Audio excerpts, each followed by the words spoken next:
وَوَجَدَكَ ضَالًّا فَهَدَى۔ ہماری بعض تفاسیر میں یہاں ترجمہ کیا ہے گمراہ، وَوَجَدَكَ ضَالًّا فَهَدَى، آپ کو ہم نے گمراہ پایا اور آپ کو راستہ دکھایا۔ تو اس پر اہل بدعت اعتراض کرتے ہیں کہ دیوبند کے بعض علماء نے گمراہ ترجمہ کیا اور یہ نبی کی شان کے لائق نہیں ہے۔ پیغمبر تو معصوم ہوتا ہے اور گمراہ آدمی تو فاسق ہوتا ہے۔ نبی تو بلوغ سے پہلے بھی معصوم، بلوغ کے بعد بھی معصوم، اعلان نبوت سے پہلے بھی معصوم، اعلان نبوت کے بعد بھی معصوم، اور گمراہ معصوم کو نہیں کہتے، گمراہ تو فاسق کو کہتے ہیں۔ تو دیکھو دیوبند نے رسول اللہ صلی اللہ علیہ وسلم کی توہین کی ہے اور اہل دیوبند گستاخ رسول ہیں کہ نے نبی کو گمراہ کہا۔ ہم نے کہا یہ اعتراض وہ کرتے ہیں جو گمراہ کا معنی نہیں سمجھتے۔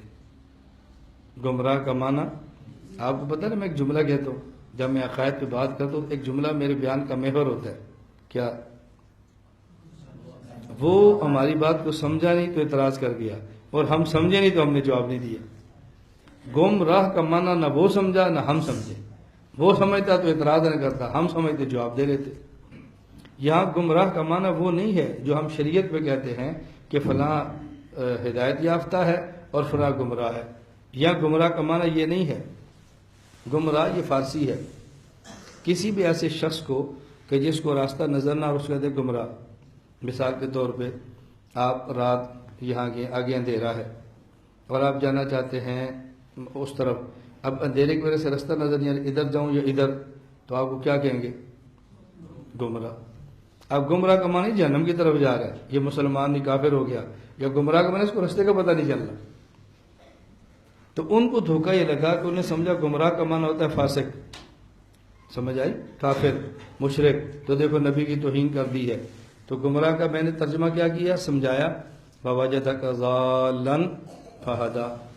رسول اکرم صلی اللہ علیہ وسلم کئی دن، ہفتہ کئی دن راشن لیتے اور غار حرا میں چلے جاتے۔ اب غار میں رہتے، خلوت میں عبادت کرتے۔ غار حرا اللہ آپ سب کو لے جائے، اللہ دیکھنے کی توفیق عطا فرمائے۔ ایسے بالکل پہاڑی کے اوپر ایسے غار حرا ہے، اور غار حرا ایسی اونچی جگہ پر ہے کہ وہاں سے دیکھے تو سامنے نظر بیت اللہ پہ پڑتی۔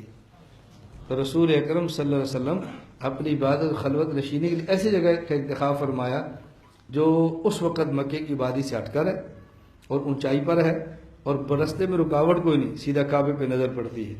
تو اب ایک ہفتہ وہاں رہتے اور خلوت میں جا کے آپ عبادت فرماتے۔ اب آپ بتائیں، تب حرم میں رہتے ہوئے کعبے کے ساتھ عبادت کرنا افضل ہے یا کسی غار میں جا کر عبادت کرنا افضل ہے؟ جی، اور آپ کہاں کرتے تھے؟ غار میں۔ کیوں؟ افضل تو کعبے میں عبادت ہے، افضل تو ذکر وہاں پر ہے، افضل تو اللہ وہاں کرنا ہے۔ آپ وہاں سے دور ہو کر غار میں کیوں جاتے؟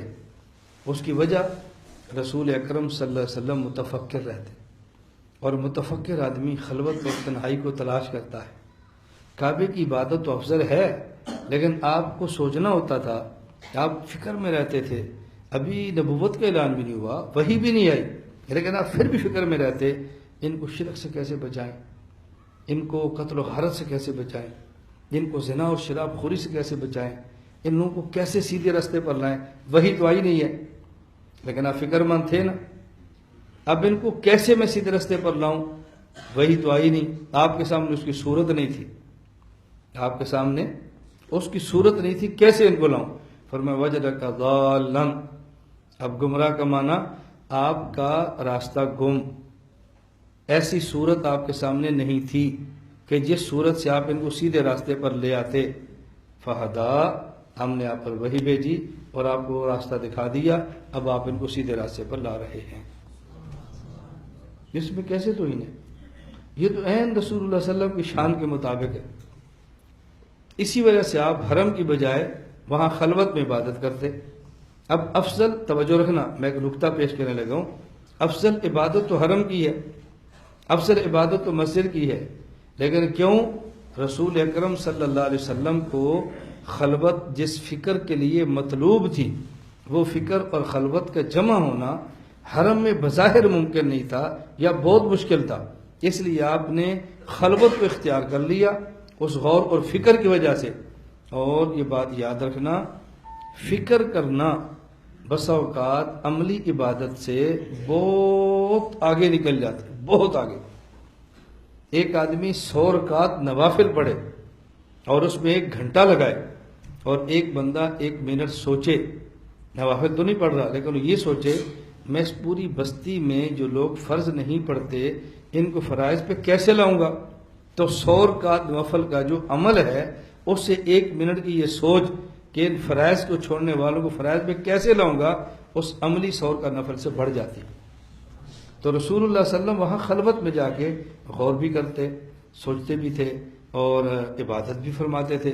اس لیے آپ کا وہاں غور و فکر کے ساتھ عبادت کرنا ہمارا عقیدہ ہے کہ آپ کے لیے حرم کی عبادت سے بھی آگے نکل جاتا ہوگا۔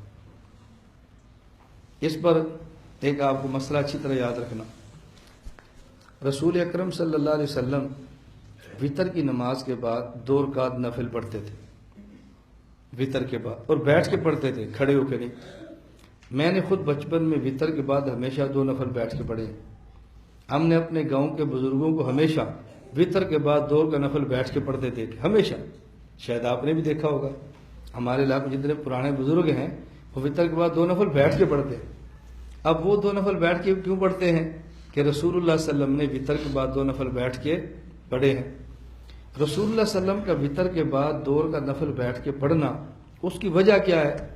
ایک اس کی وجہ کہ آپ لمبا طویل قیام فرماتے، اتنا لمبا لمبا قیام فرماتے تہجد میں کہ آپ کے پاؤں مبارک پر بسا اوقات ورم آتا، حتیٰ تورمت قدماہ، ورم کئی بار آیا۔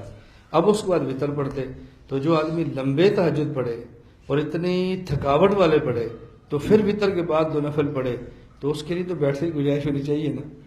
تو آپ تو اس لیے بیٹھ کے پڑھتے تھے، اور ہم پڑھتے ہی 3 رکعت وطر ہیں اور ساتھ بیٹھ کے نفل بھی پڑھ لیتے ہیں، ہم فوراً ہی تھک جاتے ہیں، یعنی ہم تھکنے سے پہلے تھک جاتے ہیں۔ اب بتاؤ رسول اللہ صلی اللہ علیہ وسلم کا بیٹھ کے نفل پڑھنا وجہ اور ہے، اور ہمارا بیٹھ کے پڑھنا وجہ۔ ایک بات میں جو کہنے لگا ذرا وہ سمجھنا، کھڑے ہو کر نفل پڑھنا یہ بہتر ہے۔ رسول اللہ صلی اللہ علیہ وسلم تھکاوٹ کے باعث بیٹھ کے پڑھ لیتے تھے، اور بعض نے یہ بھی کہا کہ نبی پاک صلی اللہ علیہ وسلم کا اول زندگی کا عمل نہیں ہے، یہ آخر زندگی کے معمولات میں سے ہے کہ آپ کا بدن مبارک نسبتاً کچھ وزنی ہو گیا تھا، نسبتاً کچھ وزنی تھا، تھکاوٹ بھی تھی اور آپ بیٹھ جاتے تھے۔ لیکن اگر کوئی شخص یہ سوچ کر کہ اگرچہ بیٹھ کے نفل پڑھنے پر اجر تو آدھا ملتا ہے، لیکن چونکہ حضور پاک بیٹھ کے فرماتے تھے اس لیے میں آدھا اجر تو لوں گا لیکن پڑھوں گا بیٹھ کر کے حضور نے ایسے پڑھے، تو ہو سکتا ہے اس کی نیت پر اس کا یہ بیٹھ کر پڑھنا یہ کھڑے ہو کر قیام سے بھی آگے نکل جائے۔ کیوں؟ اس کا تعلق نیت کے ساتھ ہے نا۔ لا الہ الا اللہ، لا الہ الا اللہ، لا الہ الا اللہ، ما لنا رب سواه۔